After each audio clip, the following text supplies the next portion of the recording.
So let me get to the fundamental point that makes this book truly important. To be honest, the most frightening element of this book. He talks about the rational utopia, the end of free will being the catalyst for your innate irrationality, how everything will be predicted through tables of a positivist perspective, and how it will never work, so on, but he makes a crucial distinction. That in all its attempts, because of the primary importance of free will in all of mankind, the glass will crack, and that the modernist scientific rational outlook is very much a fallacy. I quote, "One may say anything about the history of the world, anything that might enter the most disordered imagination. The only thing one cannot say is that it is rational.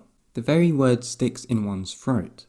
And indeed, this is even the kind of thing that continually happens. After all, there are continually turning up in life moral and rational people, sages and lovers of humanity, who make it their goal for life to live as morally and rationally as possible, to be, so to speak, a light to their neighbours, simply in order to show them that it is really possible to live morally and rationally in this world.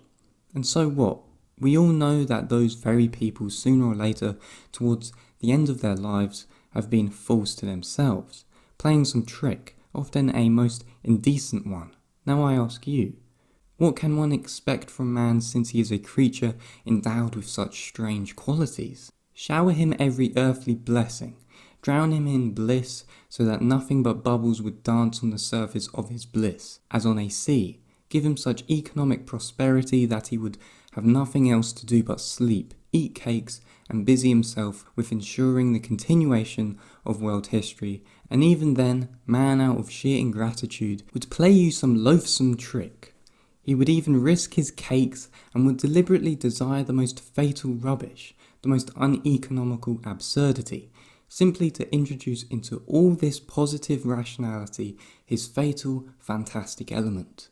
It is just his fantastic dreams, his vulgar folly, that he will desire to retain, simply in order to prove to himself, as though that were so necessary, that men are still men and not piano keys, which even if played by the laws of nature themselves, threaten to be controlled so completely that soon one will be able to desire nothing but by the calendar. And after all, that is not all.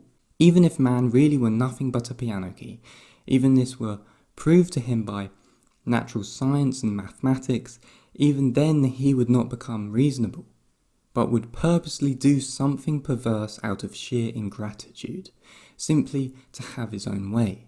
And if he does not find any means, he will devise destruction and chaos, will devise sufferings of all sorts, and will thereby have his own way.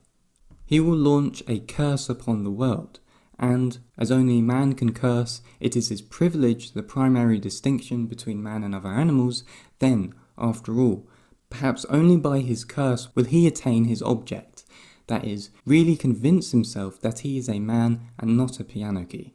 If you say that all this too can be calculated and tabulated, chaos and darkness and curses, so that the mere possibility of calculating it all beforehand would stop it all and reason would reassert itself, then man would purposely go mad in order to be rid of reason and have his own way. I believe in that. I vouch for it, because after all, the whole work of man seems really to consist in nothing but proving to himself continually that he is a man and not an organ stop. It may be at the cost of his skin, but he has proved it. He may become a caveman, but he will have proved it. And after that can one help sinning, rejoicing that it has not yet come, and that desire still depends on the devil knows what." End quote. That to me is the most frightening part of the book, the most true of it all, but it is that man will deliberately go insane in order to be rid of reason and still have things his own way. And it is if you spot the associations, Dostoevsky is pointing towards the downfall of an attempted utopia, a fall into a dystopia, because man cannot be a rational being with cohesive, conclusive counterparts. You could say that Dostoevsky predicts the not-so-distant future of mathematical madnesses such as the Soviet and communist Chinese state, and of course the German-Italian authoritarianism of the early 20th century.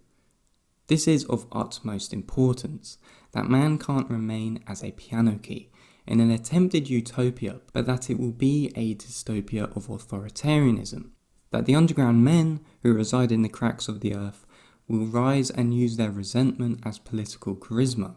Who could be a better example than Hitler, a man who had the physical and behavioural attributes of the underground man himself, and someone who used resentment and what Nietzsche called imaginary revenge to create a world of chaos and destruction.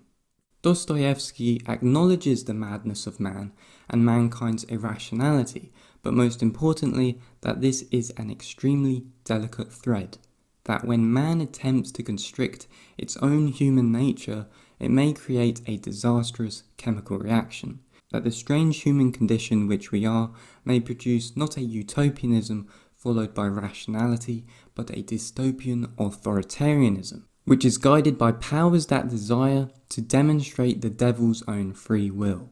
Free will for the sake of free will, a will which is made into reality to prove that man is not rational and cannot be equally placed as jigsaw to form a finality of perfect happiness.